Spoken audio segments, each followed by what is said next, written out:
ముగ్గురు మంత్రులు ఉన్నారు, మళ్ళా ఏం బిగడానికి ఉన్నారు అసలు మీరందరూ అనుకున్నారు. కొంచెం జ్ఞానోదయం ఉందా అసలు మీకు? ముగ్గురు మంత్రులు, ఒక కమిషనర్ వచ్చిందా, ఒక కలెక్టర్ వచ్చిందా? అసలు కమిషనర్ ఎంత దూరంలో ఉంది? ఇక్కడ ఉంది, రావచ్చు కదా. వచ్చి వాళ్ళ కుటుంబాలు వాళ్ళందరినీ తీసుకొచ్చి కనీసం ఎక్కడానికి కనుక్కొని వెళ్ళి, అమ్మ మేము ఉన్నాము, మీకేం కాదు, మీ వెనక మేము ఉన్నాం, మీ వాళ్ళకి ఏమీ కాదు అని ధైర్యం చెప్పిండా? ముందు కాపాడటం కాదు, ముందు కుటుంబం ధైర్యం చెప్పిర్రా లేదా?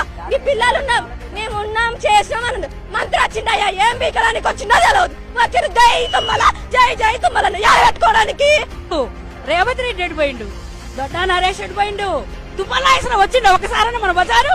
పింఛన్ డబ్బులు అయ్యి అసలు ఏమీ లేవు, కంట్రోల్ బియ్యం లేవు, ఏమీ లేవు తెలుసా అండి. జిల్లాకి హెలికాప్టర్ మంచిగా చెడ ఏమైనా ఉన్నదా?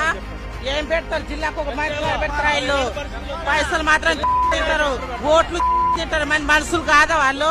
వాళ్ళతోనే గెలిచింది మరి, వాళ్ళతోనే గెలిచింది మరి. ఏం గెలిచిందా నాయన?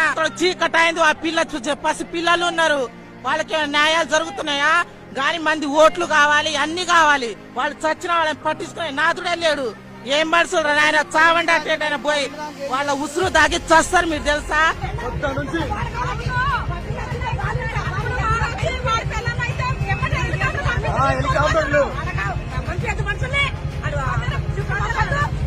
ఇదే ఒకటే మాట అండి, ఇదే హోమ్ మినిస్టర్ బిడ్డో, సీఎం బిడ్డో, ఎమ్మెల్యే బిడ్డ అయితే హెలికాప్టర్ రాదా అంటే గిరిజనులు గాని, ముస్లింస్ గాని, ఎస్సీ వాళ్ళు గాని, ఎస్టీ వాళ్ళు గాని, బీసీ వాళ్ళు వీళ్ళు ఓటర్ల మనుషులు కాదా?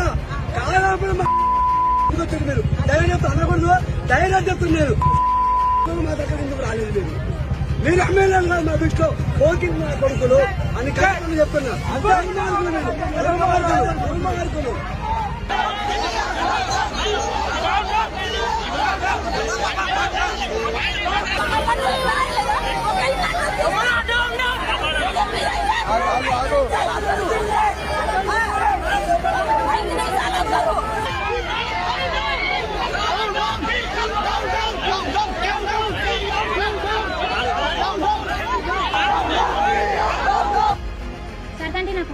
ఇప్పుడు పింటర్ మీద ఎందుకు మాకు ఎప్పుడు నీకు బడ్జెటే రాలేదు, ఏం చెప్తాం?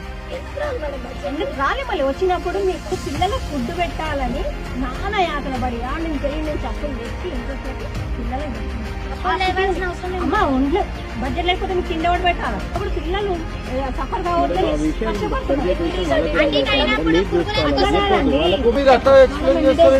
అవునండి. ఎందుకు పెట్టాలి, అక్కడ బిల్ పెట్టాలా? మీ ఇంట్లో నుంచి అయితే పెట్టారు కదా.